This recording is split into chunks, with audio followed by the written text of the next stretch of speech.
All right, and news just coming in. The mortal remains of Dr. Kalam have now reached Rameshwaram. Kalam's mortal remains were briefly taken to Madurai. The body was taken to Palam Airport at about 7 o'clock in the morning today. Union ministers Venkaiah Naidu, Manohar Parkar were present at the airport. Now his body will be taken to his ancestral home, and after that it will be kept at an open ground for the public to pay homage. Also, what we do know is that the Tamil Nadu Chief Minister J. Jayalalitha will not be present at the last rites since she is unwell. Prime Minister Narendra Modi, however, along with some central ministers and chief ministers of at least 3 states are expected to attend the last rites, which is scheduled to take place this morning. Shrisha Reddy is with us as I speak. Shrisha, the last rites to be held tomorrow morning, but just take us through the preparations. We believe that Dr. Kalam's mortal remains have now arrived in Rameshwaram.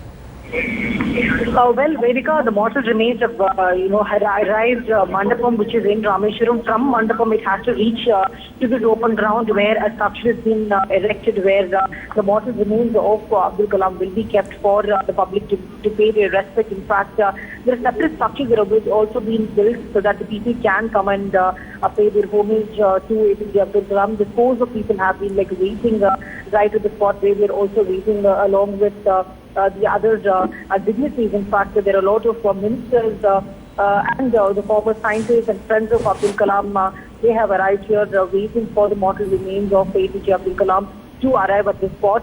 And it will come directly from Mandapam to here, and then from here around 8 o'clock in the evening it will be taken to the house of Kalam, which is the ancestral house of the former president, and it will be there throughout the night. And tomorrow the funeral will take place around 11 o'clock. 3 kilometers away from the ground where his body will be kept for the public to pay their tribute. Shrisha, we believe that the residents of Rameshwaram have been eagerly waiting for the mortal remains of Dr. Kalam to arrive. But just take us through the VIPs also who will be visiting Rameshwaram and paying their last tribute. Well, that's right, Vedika. Scores of people have been waiting, at his house since the news broke out. There are a lot of visitors, not just his friends, but a lot of people from the native village. But remember, he rose from a very poor background from Rameshwaram to Rashtrapati Bhavan. So that is something that people, want to know what exactly, what kind of a person he is. Because, once you get into the house of Kalam, they have a gallery out there with a lot of pictures.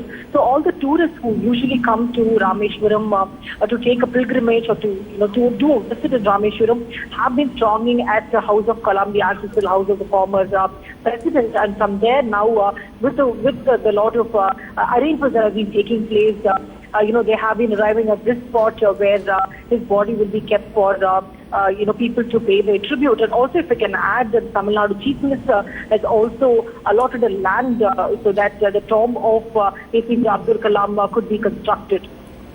All right, Shrisha Reddy there bringing us up to speed with the latest. The body and mortal remains of Dr. Kalam have now reached Rameshwaram. Shrisha has been reporting from Rameshwaram for the last 48 hours. Shrisha, you also visited the school that Dr. Kalam was a part of. Just take us through what the staff members, what the students had to say about Dr. Kalam. Well, Vedika, it is a very, very emotional moment for people at his school. In fact, because he put the school on the global map. The school is more than 200 years old, but still, once you say the name of the school, HS Quad School, and people can relate to all one person is Abdul Kalam. So he did his high school in that school. We did visit the school, which is in Ramanathapuram, around 70 kilometers away from Rameshwaram. This is the native place of the former president.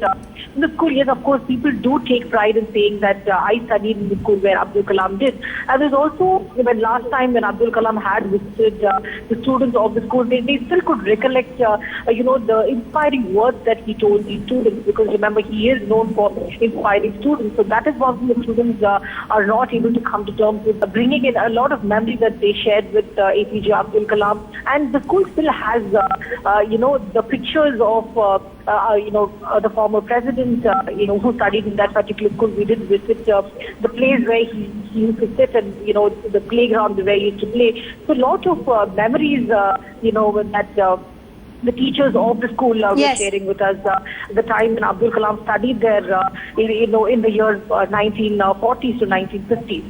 Also, Shisha, very little was known about Dr. Kalam's family before his demise. Just tell us and take us through who he survived by in Rameshwaram. Well, yes, Vedika, the family is a very simple family. They live in the same house where Kalam used to live ages ago. So it's the same place. They have set up a gallery on the first floor with the pictures of the former president, where people can actually come and take a look at, the achievements that Abdul Kalam has achieved in his last few decades. Yes, we do know that Abdul Kalam has an older brother, and his older brother will also be, if I can tell you, will also be coming to his open ground where the mortal remains of APJ Abdul Kalam will be arriving in any time soon. And yes, all the family members, all the relatives, in fact, the place where he lives is a Muslim-dominated place where, you can see a lot of people from his own community who live there. But, when we talk about Abdul Kalam, when we're talking to the neighbors, the relatives, the old people who shared, some sort of instances with Abdul Kalam, some sort of memories that they share with Abdul Kalam, they tell us that this person, Abdul Kalam, is not someone who would just remain in his, in his place and not to talk to, people of, maybe a different class, because he was friends with, in fact, his close friends were a Christian and a Hindu person. So, he set an example of how people should live and what people should follow.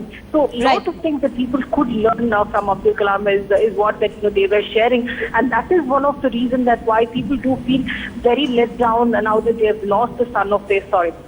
Well, lost the son of their soil. India still mourning over the demise of Dr. Kalam there. Shisha, we'll keep coming back to you for more.